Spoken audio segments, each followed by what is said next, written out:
Assalamualaikum warahmatullahi wabarakatuh. Kembali lagi bersama Bang Bet yang selalu menceritakan kisah-kisah mistis dan tragedi yang pernah terjadi sambil menggambar sebuah ilustrasi. Sebelumnya, Bang Bet ingin mengucapkan terima kasih untuk teman-teman yang selalu mendukung channel ini. Kali ini, Bang Bet akan menceritakan sebuah kasus yang pernah menggegerkan Probolinggo di tahun 1992. Yang banyak dikenal masyarakat dengan kasus nenek maut. Kala itu, Faridatul, seorang gadis kecil yang masih berumur 5 tahun, sedang berjalan pulang menuju ke rumahnya setelah pulang dari musola untuk mengaji. Sekitar pukul 7 malam, tak jauh dari rumahnya adalah rumah Mbah Jiwo, seorang wanita tua yang sudah berumur 52 tahun. Yang juga masih tergolong sebagai neneknya atau masih termasuk saudaranya.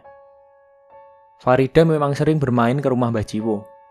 Ia senang karena sering diberi makanan berupa kerak nasi yang digoreng. Dan masuklah Farida ke dalam rumah Mbah Jiwo. Hingga lewat tengah malam, orang tua Farida bingung dan panik mencari buah hati mereka yang masih belum juga pulang. Padahal Farida biasanya sudah tiba di rumah sebelum pukul 8 malam. Dan di malam hari itu, desa Kandang Jati Kulon riuh dengan suara orang yang meneriakkan nama Faridatul. Dengan bantuan warga, pencarian pun berlangsung selama 6 jam. Warga menyebar di daerah kampung untuk mencari di mana Farida berada pada malam itu. Hingga akhirnya, seorang kepala desa yang kala itu juga melakukan pencarian tidak sengaja menyenggol sebuah baskom yang ditutupi dengan tampah yang diletakkan di dekat sebuah tungku perapian di rumah Mbah Jiwo. Biasa, orang zaman dulu sering memiliki tungku perapian di belakang rumahnya. Dan betapa kagetnya ketika ia melihat sebuah tangan anak kecil menyembul dari dalam baskom itu. Dan di dekat tungku juga tergeletak sandal si bocah yang sedang dicari. Gadis ini pun kaget dan menjadi sangat panik. Kemudian ia langsung menginterogasi pemilik rumah. Namun, Mbah Sujiwo awalnya membantah dan mengelak bahwa itu bukanlah perbuatannya. Baru setelah dirayu, muncul pengakuannya yang seakan tanpa rasa bersalah. Dan dengan tatapan dingin dan raut wajah yang tenang, nenek itu berkata, "Memang saya yang menyembelih Farida." Pencarian itu pun berakhir dengan jerit tangis Haryanto dan Eni Diningsih, kedua orang tua dari Farida, Rabu dini hari saat hari itu. Anak yang sedang lucu-lucunya ditemukan tewas termutilasi di rumah Mbah Sujiwo. Dan dalam penuturan Mbah Sujiwo kepada polisi, sebelum mengiris-iris daging bocah itu, sorenya ia sempat mendapat perintah dari suara gaib di kepalanya untuk memakan daging anak kecil. Suara gaib itu muncul kembali menjelang sholat Isya, tepat saat Farida bermain ke rumahnya. Anak manis itu menurut saja ketika Simbah menelentangkan dirinya di lantai tanah. Dan langsung saja lehernya ditusuk oleh si nenek.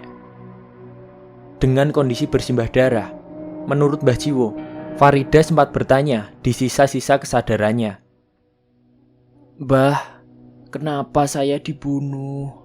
ujarnya lemah. Mendengar itu, Simbah justru tambah menggila.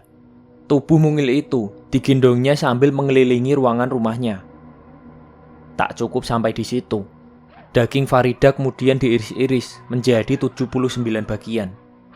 Proses menguliti dan memotong-motong daging bocah itu baru selesai sekitar pukul 10 malam. Lalu semua potongan daging itu ia cuci. Kemudian Mbah Jiwo meracik bumbu untuk memasak daging tersebut. "Pokoknya, saya bisa pesta dengan iringan lagu dangdut," kata Mbah Jiwo. Diduga, Simbah ini mengidap penyakit jiwa, sehingga ia melakukan perbuatan itu dengan santainya. Kejiwaan Mbah Jiwo memang terguncang sejak kematian kakaknya 20 tahun yang lalu, sebelum kejadian naas ini terjadi. Sejak kepergian kakaknya, perangai Mbah Jiwo berubah. Misalnya, sering menghadang dan memukul ibu-ibu atau anak perempuan yang lewat di depan rumahnya. Karena ulahnya yang mengganggu orang-orang itu, ia pernah dimasukkan ke dalam bak mandi oleh penduduk. Dari beberapa kali penyidikan Saya menduga Mbah Sujiwo gila, kata Kapolres Probolinggo, Letkol Fadilah Budiono. Haryanto, ayah Farida, sambil menangis terisak. Ia berkata, "Aku ikhlas jika anakku mati, tapi caranya jangan begitu." Bahkan, ayah dan bunda Farida sempat melakukan mogok makan, karena mereka selalu teringat dan terbayang-bayang dengan cincangan tubuh anaknya yang mau digulai oleh Mbah Jiwo.